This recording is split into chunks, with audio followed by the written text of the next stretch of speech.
What's up? We back with another episode of 4-1 Uncut. Today, we got a very special guest, Monk, the promo guy. What's going on? Promo God, I'm in here. 411 was good. I'm in here. You know what's going on.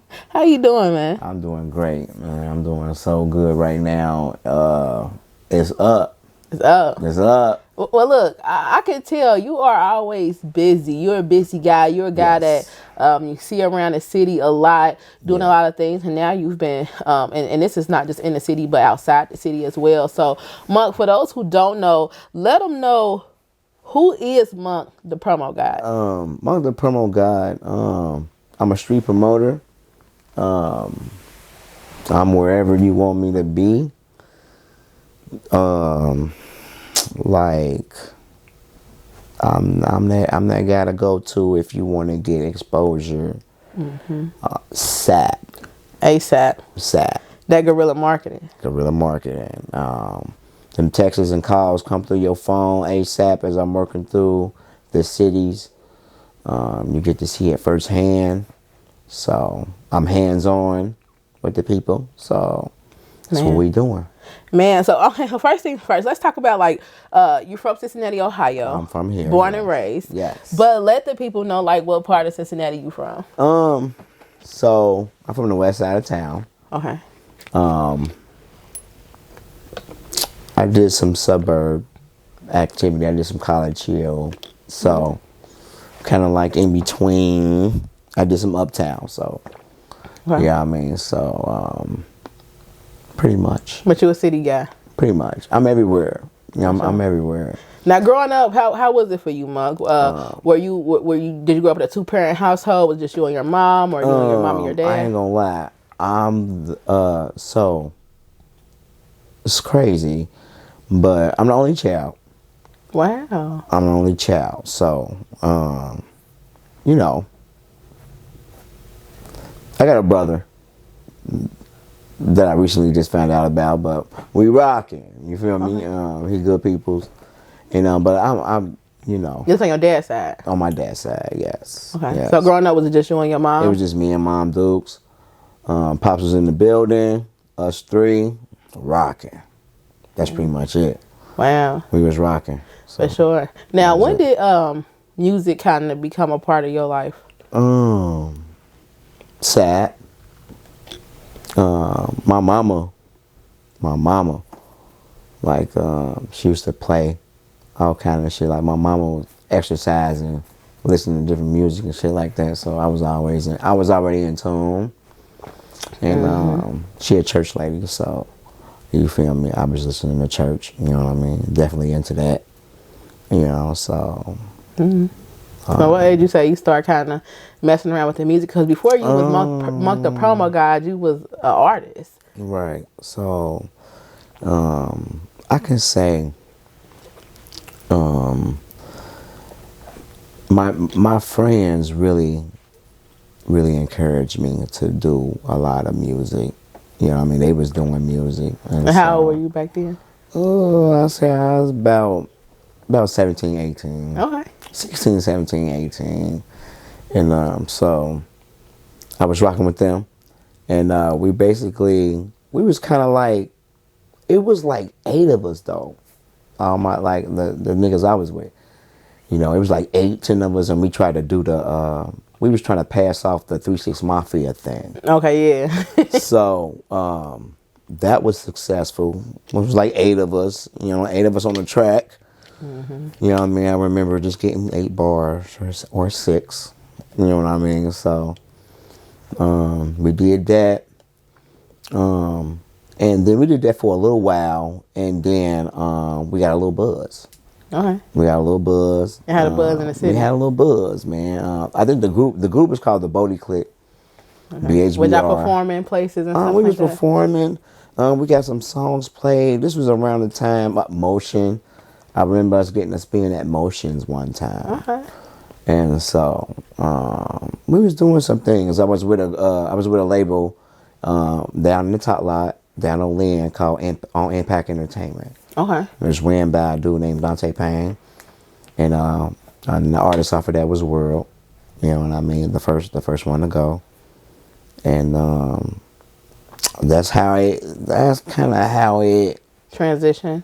Yeah. Okay, so you went from being an artist, and what was you going by at that time? I was going by. I had a couple names. I was going by Baby Monk.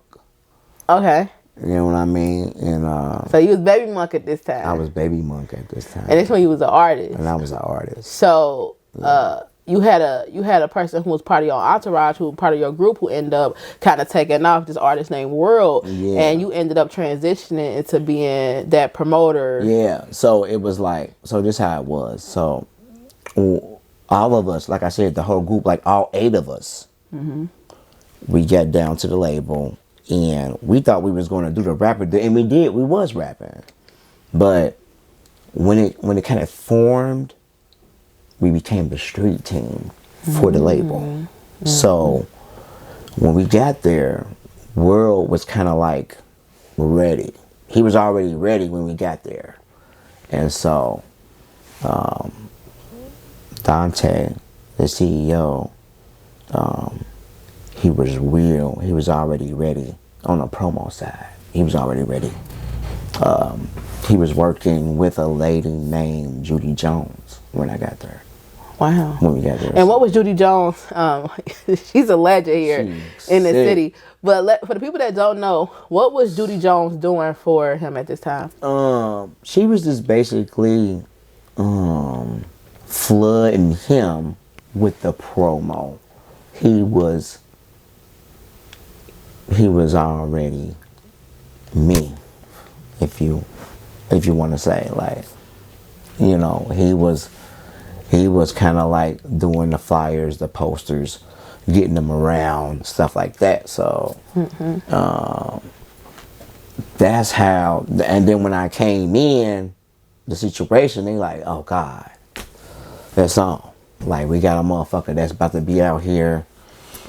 Cool, like, man. You know so you end up learning how to go and get different promotional posters, and you stepping them up all around the city, every store. Yeah, so as soon as I got there, they flooded me. Yeah. They like, boy, go. Yeah. So as soon as I got down, I was gone. Pretty much, if you want to say. I was promoting as soon as I got there. And this is before the internet. So the way that you had to talk about the importance of, like, the street promoter. Right. So back in these times, because now, you know, people lazy. They can post a flyer on the internet. You can post your mixtape cover on the internet, and you know, you lucky you could get 100, 200, thousands of people to see it. So but at this time, so around this time, I remember Dante, he had CDs on deck, boxes and boxes of CDs, and so we started selling them. All of a sudden, out of nowhere, one of my partners sold that CD for $5, and everybody was like, "What?" And so that's how we was getting paid. You know, like, so we were selling the CDs for $5 every day. It was unheard of. You know what I mean?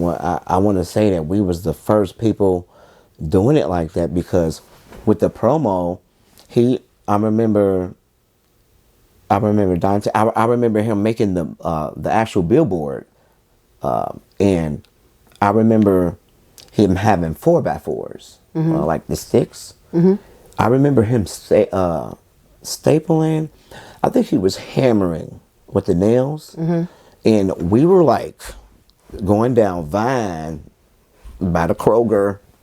Campaigning. And I'm like, this is the first time I've ever been through this. So I'm thinking, I'm like, that's how we got that push.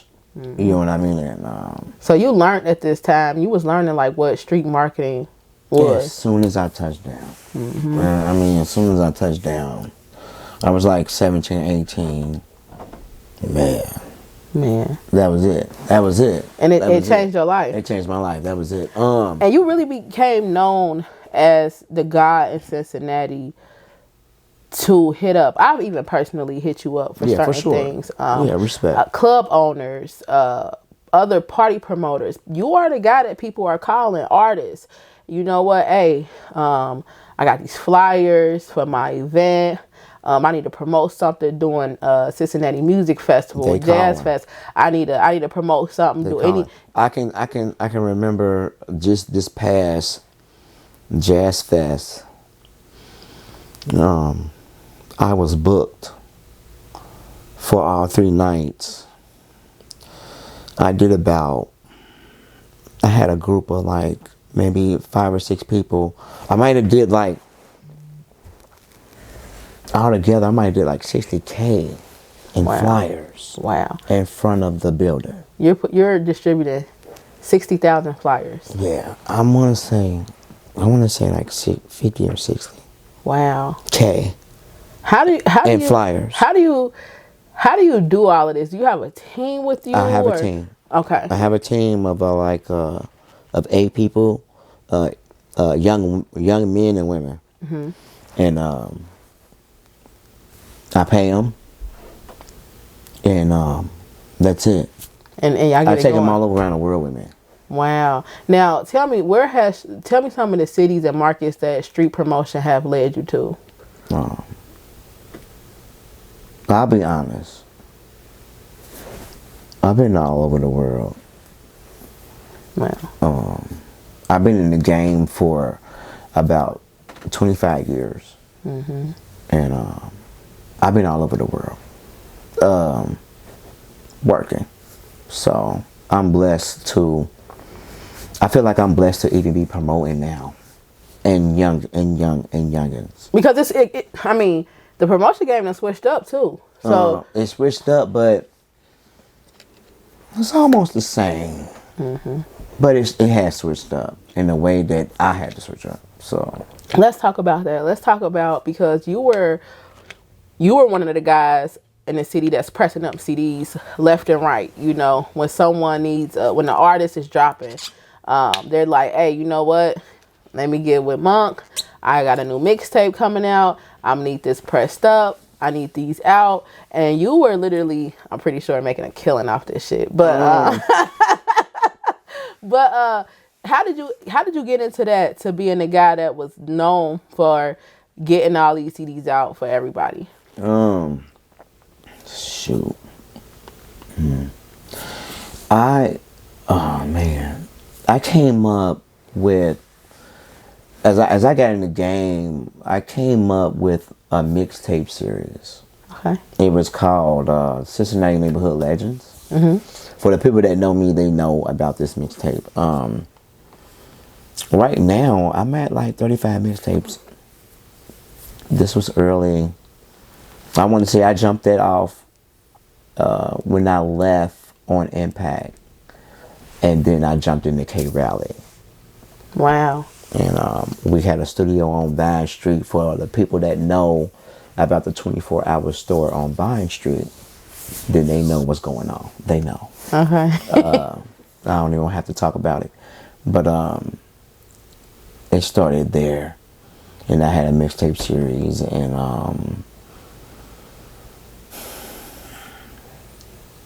I want to say this. I had them all. They all was on there. I'm like 25 songs in every mixtape. Got them all. So all the hottest artists in the city, you create these mixtapes with it, like a mix CD of the hottest artists in the city, and you pushing it, and people for free. Wow. That's how I got on. Wow. That was your intro. For free. Yeah.